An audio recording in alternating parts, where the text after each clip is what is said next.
अस्सलाम वालेकुम स्टूडेंट्स, मैं माजिद अली आपका कंप्यूटर टीचर। आज हम बेसिकली बात करेंगे एमएस एक्सेस के लेक्चर नंबर 3 की कि एमएस एक्सेस में हमने जाना था कि एमएस एक्सेस है क्या, डेटाबेस क्या होती है, इसमें जो ऑब्जेक्ट्स हैं वो क्या हैं, वो पिछली 2 वीडियो में आपको बता चुका हूँ। आज की वीडियो में जानेंगे इसकी नेक्स्ट चीज़ वो क्या है। मैं क्रिएट पे क्लिक करके एक डेटाबेस क्रिएट कर लेता हूँ एम्प्टी। ये सारा कुछ मैंने पहले लेक्चर्स में बता दिया हुआ है। आज हम जो जानेंगे, ये अपने पास एक टेबल क्रिएट हुआ है, हम जानेंगे इसके डिज़ाइन व्यू के मतलब कि इसमें क्या क्या होता है। तो जैसे कि मैंने 4 ऑब्जेक्ट की आपसे बात की थी लास्ट वीडियोस में, आज आपको क्लियर करूँगा। उसमें जो पहला टेबल है, टेबल में जिन जिन चीज़ों की हमें ज़रूरत पड़ेगी, पहले हम इसकी बेस बनाएंगे अपनी। अगर आपको बेसिक समझ आ जाएगी तो फिर इसमें आप कुछ भी बेस्ट सॉफ्टवेयर बनाने के काबिल हो जाओगे, अगर आपको बेस क्लियर होती है तो देखते हैं जिसमें क्या क्या चीज़ें अवेलेबल हैं। राइट क्लिक करते हैं इस पर और यहाँ कहीं लिखा आता है डिज़ाइन व्यू। डिज़ाइन व्यू का मतलब होता है कि हम इसमें डिज़ाइन करना चाहते हैं, उन फील्ड्स को ऐड करना चाहते हैं जिसकी बेस के ऊपर हमारी एक फ़ाइल या हमारा एक सॉफ्टवेयर रेडी होने वाला है। वो हम सारे मामला तय पाएंगे कहाँ पे जाके, इसके डिज़ाइन व्यू में। ये जो सामने व्यू आ रहा है इसे बोलते हैं डेटा शीट व्यू, मतलब कि ये डायरेक्ट इसका जो ओपन व्यू आ रहा है इसके अंदर क्या होता है, इसमें आप डेटा एंटर करते हो। लेकिन ऊपर जैसे लिखा आ रहा है क्लिक टू ऐड, कि ये एक फील्ड का नाम होता है और ये भी ऊपर एक फील्ड है। तो इन फील्ड्स को बनाया कैसे जाता है इसके मतलब हम समझेंगे आज की इस वीडियो में। मैं इस पर राइट क्लिक करके डिज़ाइन व्यू में चलता हूँ। पूछता है कि टेबल का नाम क्या रखना है। जब आपने लास्ट टाइम वीडियो में देखा था उसमें ऊपर डेटाबेस का नाम मैंने डिफाइन किया था कि डेटाबेस 1, ये डेटाबेस नाम था। आज वो पूछ रहा है कि इस टेबल का नाम क्या रखना है। मैं कहता हूँ जी इन्फो, रिकॉर्ड, कुछ भी लिख सकते हैं आप लोग। क्लिक किया तो जैसे ही क्लिक करेंगे हमारे सामने एक छोटा सा पैनल ओपन हो गया जिसमें लिखा आता है field name, data types, descriptions, field properties, उसका जनरल, उसका वी लुकअप और थोड़ी सी हेल्प उसी चीज़ से रेलिवेंट जो आप जहाँ क्लिक करोगे वो क्या करता है, उसकी थोड़ी सी इन्फॉर्मेशन आपको यहाँ से भी मिल सकती है अगर आप थोड़ा सा इंग्लिश को जानते हैं। तो फ़िलहाल आपको जानने की ज़रूरत नहीं है क्योंकि आपको सारा कुछ मैं खुद बताने वाला हूँ। तो उसी से रेलिवेंट देखते हैं क्या हो सकता है नेक्स्ट काम। फील्ड नेम, यहाँ पर आगे देखा है तो आईडी, हमारा जो आईडी है ये बाय डिफ़ॉल्ट एक फील्ड नेम क्रिएट हुई है और डेटा टाइप भी ऑटोमेटिकली हमारे पास क्रिएट हो चुकी है।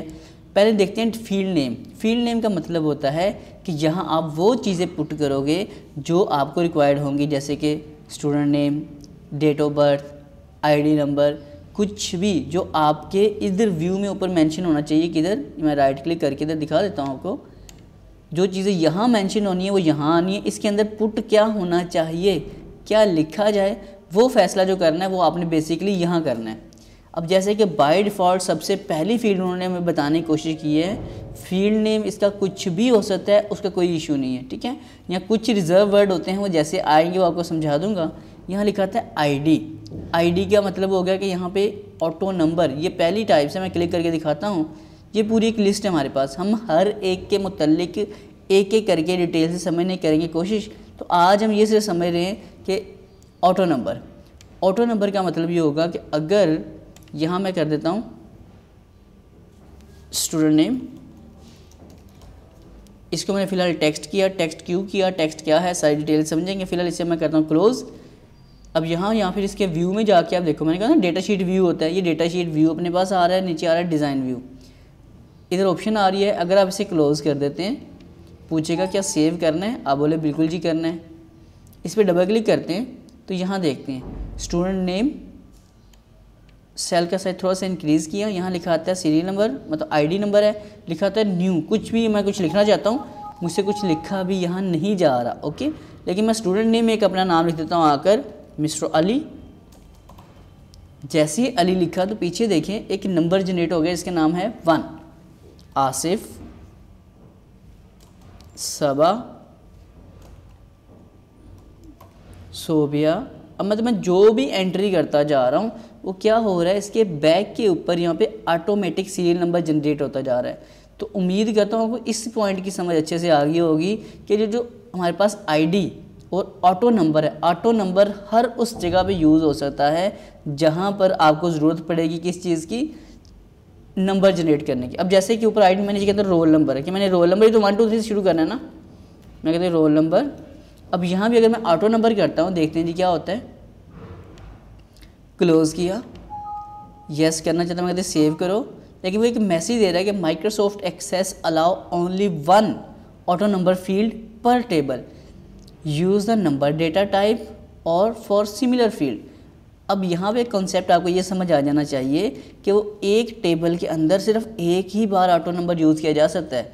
क्या बाकियों की फील्ड जो इतनी लंबी लिस्ट आ रही है, क्या वो सब भी ऐसा होगा कि नहीं होगा, वो अपने बाद की बात है। लेकिन ये हमें समझ आ गई कि इसके अंदर एक ही डेटा एंटर किया जा सकता है ऑटो नंबर का। मैं इसको क्लिक करता हूँ, यहाँ से डिलीट कर रहा हूँ और इसे कहता हूँ ओके। अब क्लोज करके देखते हैं तो हमारा काम क्लियर हो चुका होगा। तो उम्मीद मैं ये सिर्फ बात के ऊपर अगर काम लेके जाऊंगा कि आपको ये पॉइंट अच्छे से समझ आ चुका है कि MS एक्सेस में ऑटो फील्ड नंबर क्या है, डेटा टाइप क्या है, फील्ड प्रॉपर्टीज़ क्या है, बेसिक उनका पता लगा। बाकी एक एक चीज़ को हम डिस्कस करते जाएंगे और आगे बढ़ते जाएंगे।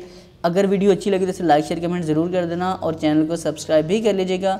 और इसी वीडियो के लास्ट के ऊपर एक आइकन आएगा यूट्यूब अपडेट के नाम का, काइंडली मेरे दूसरे चैनल को भी जाके सब्सक्राइब कर लें ताकि वहाँ पर भी मैं यूट्यूब की वीडियोस अपलोड करता हूँ जब जैसे से टाइम बनता है जी। तो मिलते हैं नेक्स्ट वीडियो में। आप तमाम दोस्तों को मेरी तरफ से अल्लाह हाफिज़।